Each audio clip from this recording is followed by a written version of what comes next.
On the morning of August 4th, 2025, in the quiet town of Middleburg, Florida, a tragedy unfolded that would send shockwaves far beyond the boundaries of its community. A 14-year-old boy, later identified as Trevor Lee, allegedly did the unthinkable. He took the lives of both his parents in the family home, and then he walked to a nearby church. With unimaginable calm, Trevor picked up his phone. He dialed 911, not to run, not to hide, but to confess. Case out of Clay County, police releasing the 911 call from a 14-year-old boy accused of murdering his parents. I'll listen to you. Well, I was going to ask if you could pray for me, ma'am. Right now. I'll definitely be praying for you, son. Well, authorities revealed this mugshot of Trevor Lee. Investigators say before the shooting, the 14-year-old got into an argument with his parents on Sunday night. Police say after the parents were shot to death, the teen called 911 and walked about a mile to a nearby church and surrendered. Lee is now charged with 2 counts of second-degree murder. Former federal prosecutor Curtis Fallgatter says a decision will be made soon on whether he'll be charged as an adult. Get on me like that. No.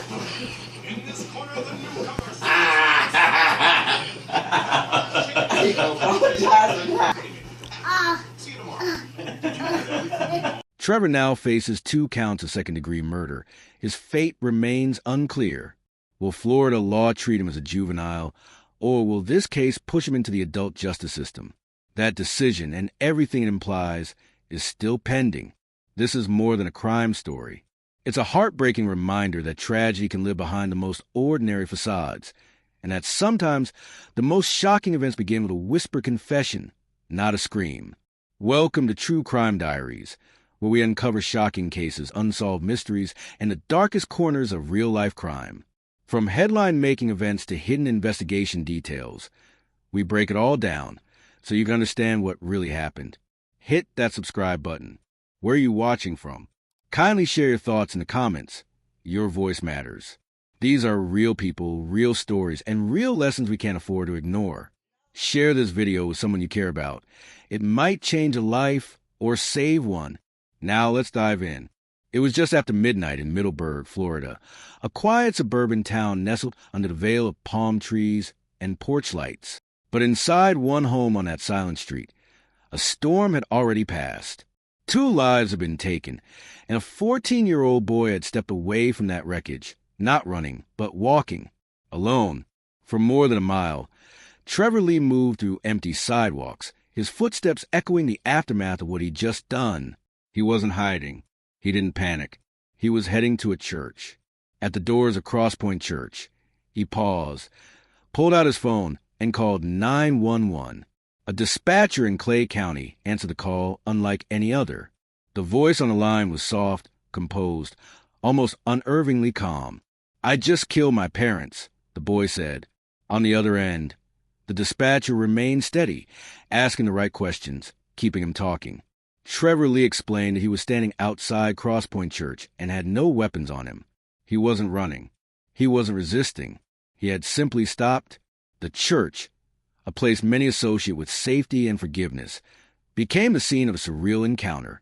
A 14-year-old, standing under its awning, lit faintly by security lights, waited to be arrested. The dispatcher, keeping her composure, stayed on the line for nearly 10 minutes. When Trevor asked her, "Can you pray for me, ma'am?" she replied without hesitation, "I'll definitely be praying for you, son." It was a deeply human moment, raw and real, between a child in crisis and a stranger offering comfort. Deputies arrived and approached with caution, unsure what they would find. But Trevor didn't resist. He followed instructions, hands visible, no signs of aggression. It was as though the most chaotic part of the night had already ended inside that house. What remained now was the aftermath. A boy whose life had just changed forever, and a small church parking lot that would never feel quite the same again. Back at the Lee residence, deputies entered a scene that was both quiet and horrifying. The house was still, no signs of forced entry, no struggle evident in the front rooms. But as they moved deeper into home, they discovered the bodies of 44-year-old David Lee and 45-year-old Brandy Smith. Both had sustained fatal gunshot wounds. The firearm, believed to be a household weapon, was recovered at the scene. There were no signs that anyone else had been involved. Investigators began piecing together what had unfolded just hours earlier. According to the Clay County Sheriff's Office, the incident stemmed from a domestic argument that escalated in the early hours of August 4th. There were no prior calls to the home for violence, no documented history of abuse. It was, to many, a family that appeared intact, private, low-key, and loving from the outside looking in. But that night, something shifted in a devastating way. Good morning, Sheriff Michelle Cook here from Clay County, and I am here this morning to report some just terribly tragic news.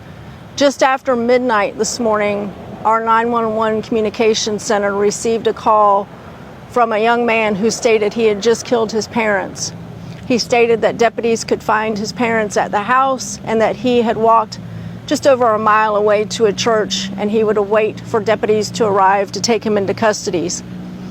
Deputies responded immediately to both locations, the church and then to a home on out here in the Middleburg area. When deputies arrived to the church, they took 14-year-old Trevor Lee into custody. When almost simultaneously deputies arrived to the address in question, they found two deceased individuals inside, David Lee, 44 years of age, and Brandy Smith, 45 years of age. Both of the deceased appeared to have gunshot wounds. Based upon our preliminary investigation, and we're still very early in this investigation, it appears that there was some sort of domestic argument last night between Trevor Lee and his parents, and that this shooting culminated from that argument. This does appear to be an isolated incident, and we have no further threat to our community at this time. Again, this is a very active scene. Our detectives are working diligently to try to figure all of this out. We do want to extend our deepest sympathies to the family, the friends, and all of those who are affected by this heartbreaking incident, and we would like to ask anybody in the community that may have some information regarding Trevor Lee or his parents to please reach out to us at 904-264-6512. And with that, I will take any questions. Did the teen have any prior mental health history, anything like, visiting the guidance office at, school, or any therapy, any Baker Acts? That we're looking into that. That's going to be part of the investigation. You think about this just happened at midnight last night, just after midnight, and we're here early Monday morning. So all of that is going to be looked at.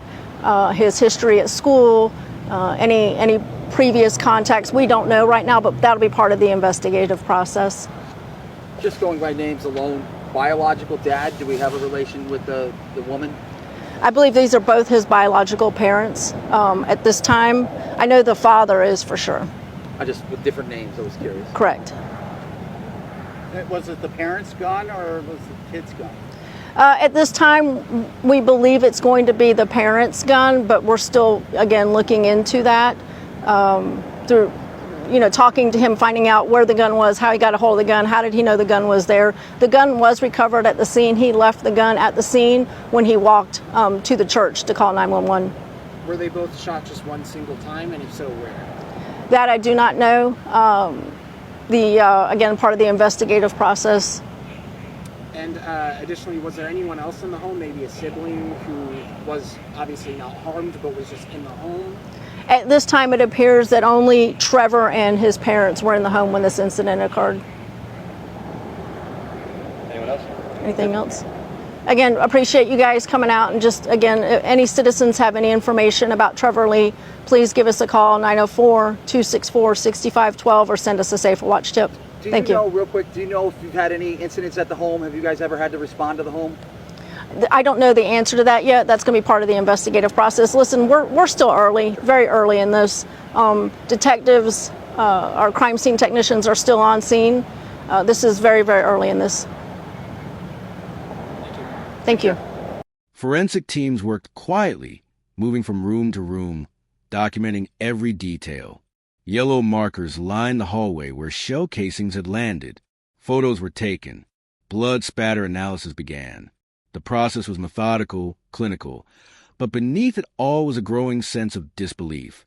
What could have possibly pushed a 14-year-old boy to pull the trigger? Not once, but twice. And what had been said in those final moments between parents and son?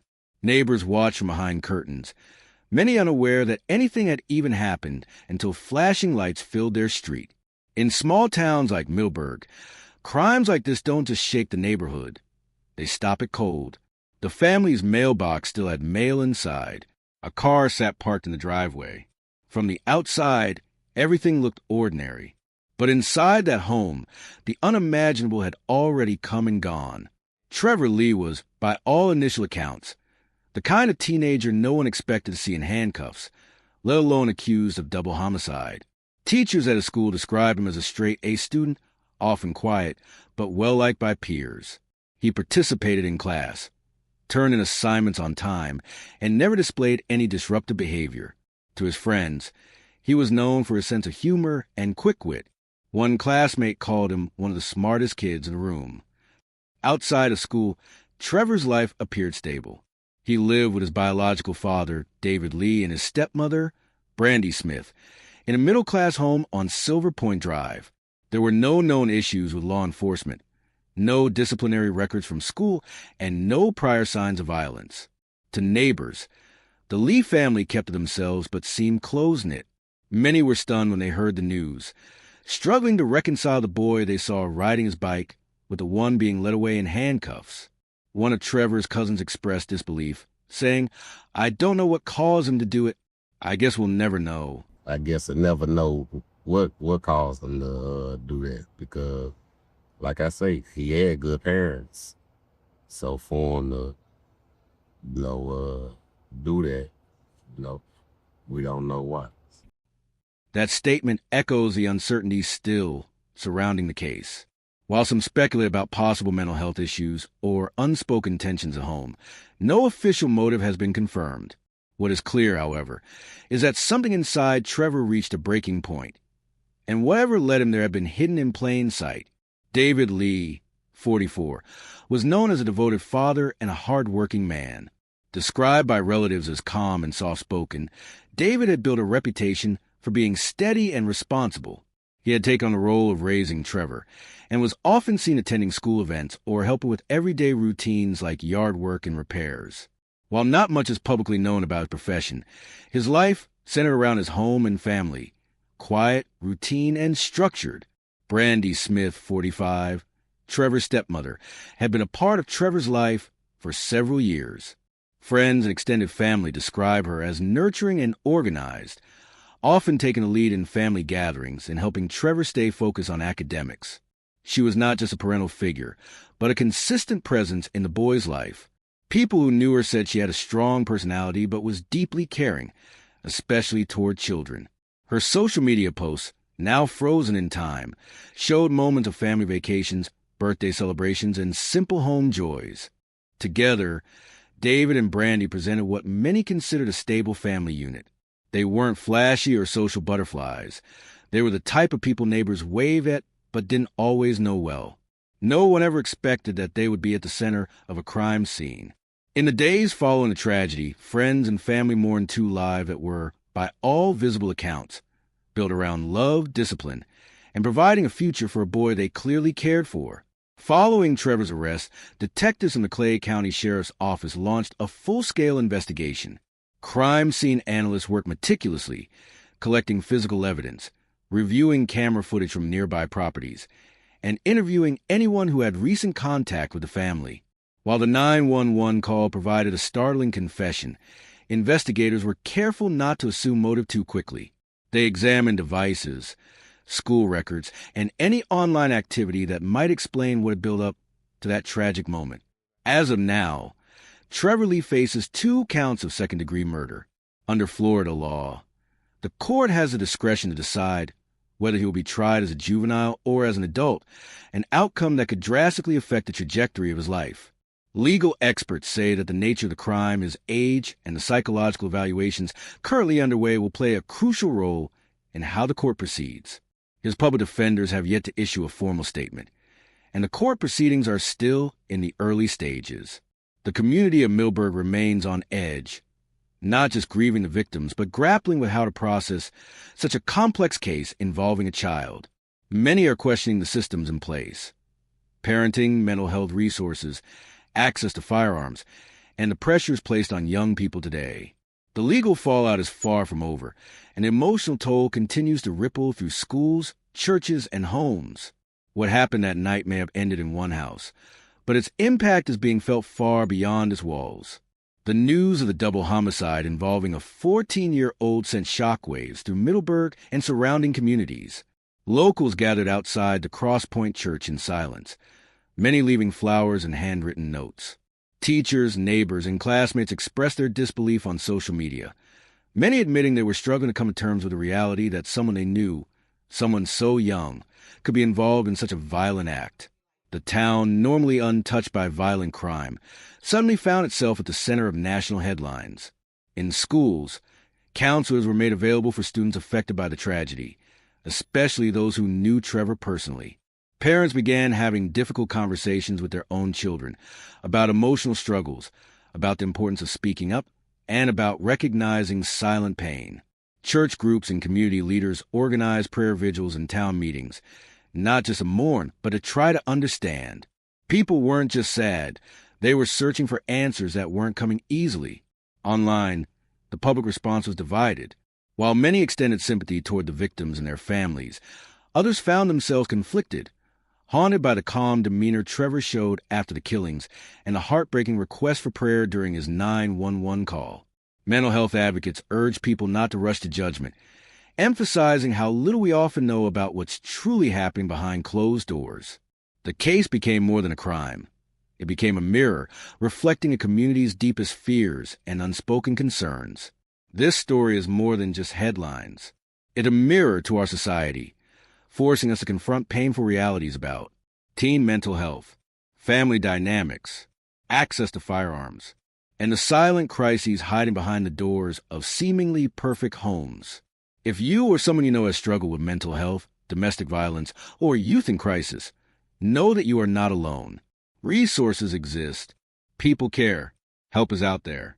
There are still countless voices waiting to be heard, hidden truths begging to surface, and untold stories demanding justice. At True Crime Diaries, we dig deep, expose the facts, honor victims, and keep their memories alive. We encourage you to share your thoughts below, especially if you have insights into crisis intervention, trauma response, or teen behavioral health. Don't forget to like, subscribe, and share this video.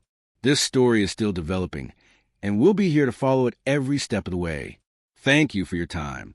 Until we meet again, stay informed, stay alert, stay safe, because justice begins with truth. Every voice matters. Every story deserves to be told.